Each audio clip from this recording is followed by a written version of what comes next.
What is monetary policy? Before we delve into the territory of our prime interest, economics, let me briefly remind you of the principal political mechanism modern democracies are functioning upon, and the way governing powers are distributed in their roles. Generally, we have three branches of government: legislative, executive, and judicial. The country's parliament, which is an assembly of elected representatives, serves as legislative power. That essentially means being the institution that holds the power of creating new laws in the country. They are elected each time by the country's citizens in a general election for a term, most commonly 4 years. That is how their performance gets evaluated by the country's citizens, and consequently, they are either rehired for the next term or fired. The country's president and/or prime minister, with their cabinet of ministers, serve as the executive branch of government, meaning they are the managers overlooking practical implementation of the existing laws and running all of the country's current affairs.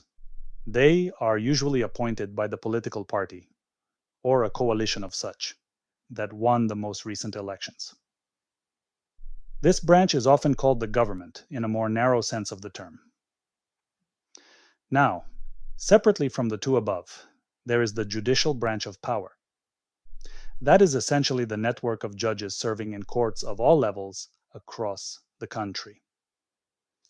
The basic idea of this institution is to establish an independent power which would offset a possible concentration of all powers in one hand, and therefore prevent corruption, as well as assure the rule of law in the country.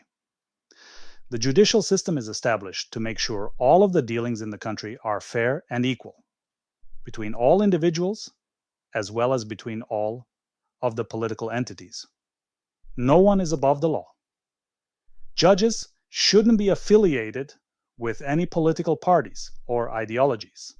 Therefore, their judgment is expected to be purely technocratic, assuring all of the laws have single interpretation. Judges' appointment is solely merit-based. That is the levels of their education, experience in the field, and professional reputation. It provides our country's lasting stability, reducing tensions and violence, ensuring peaceful transfer of power and property rights. Whether or not all of the described above works as designed ideally is a separate long topic, and we might eventually get to it here. But it must be working at least to some degree of success, since humanity hasn't been forced to come up with something better so far. And back to economics now we are. The country's central bank as an institution ideally is somewhat similar to judicial power, in the sense that curating the monetary policy is largely a technocratic task, requiring a large degree of disaffiliation from political parties to ensure sound practices with long-term economic stability in mind that go far beyond any current government in power. Just like with judges appointing central bank officials is solely merit-based, that is the level of their education, experience in the field, and professional reputation. It's hard to overestimate the importance of a predictable inflation rate for a country's businesses and individuals in their financial planning, particularly in regards to their loans and mortgages, investments, and pensions, and therefore economic activity.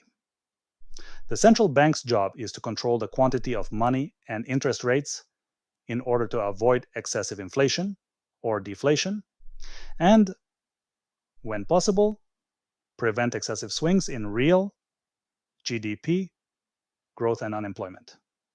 So what tools are in Bankersham's disposal to do such a job? There are three possible instruments. 1, the quantity of money, the monetary base. 2, the price of the national currency on the foreign exchange market, the exchange rate. 3, the opportunity cost of holding money, the short-term interest rate.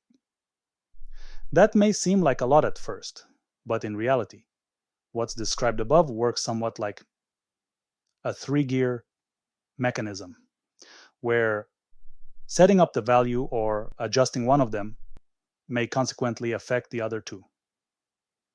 If the bank decreased the quantity of money, both the interest rate and the exchange rate would rise.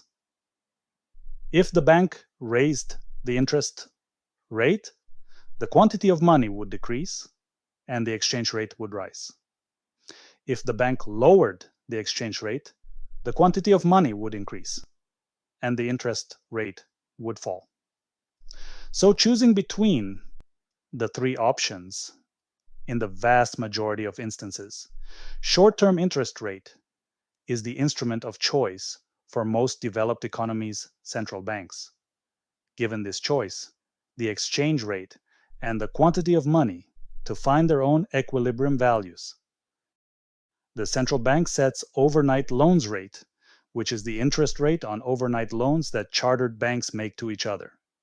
And that in turn sets up the cost of all other credits in the country, ultimately influencing risk and spending appetites among businesses and consumers in the whole economy.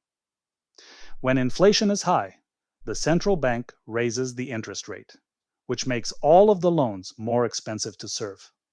Risks of defaulting on such getting higher. Therefore, businesses become reluctant to borrow money for expansion, while consumers are also less willing to spend using their credit cards for exactly the same reasons. Inflation decreases as a result.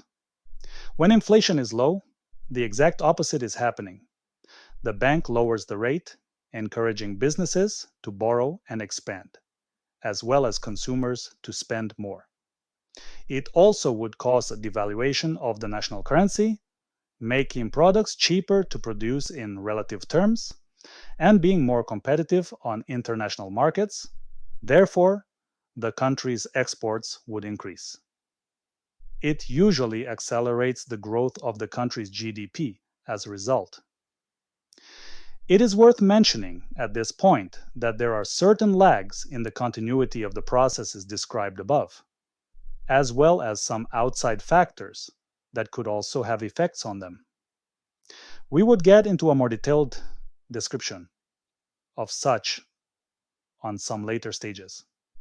As mentioned in the previous episode, central banks of modern developed economies set target inflation rates, which normally vary in the range of 1 to 4%.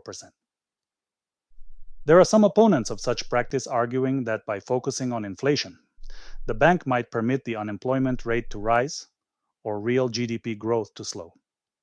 Or the bank might permit the value of the dollar rise on the foreign exchange market and make exports suffer.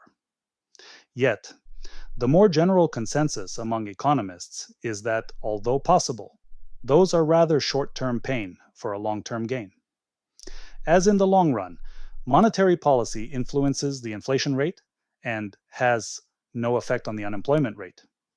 Similarly, the exchange rate in the long run finds its equilibrium based on a greater number of macroeconomic factors. So, in its policy making, the bank may take into consideration some current levels of unemployment and or exchange rate, but its prime focus will always be the level of inflation. On this note, we will wrap up our look at the basics on monetary policy and start preparing our next episode, which will introduce you with aspects of fiscal policy. Till then, thank you for watching and stay smart. Like and subscribe. Make sure to hit that bell icon to get notified when we post.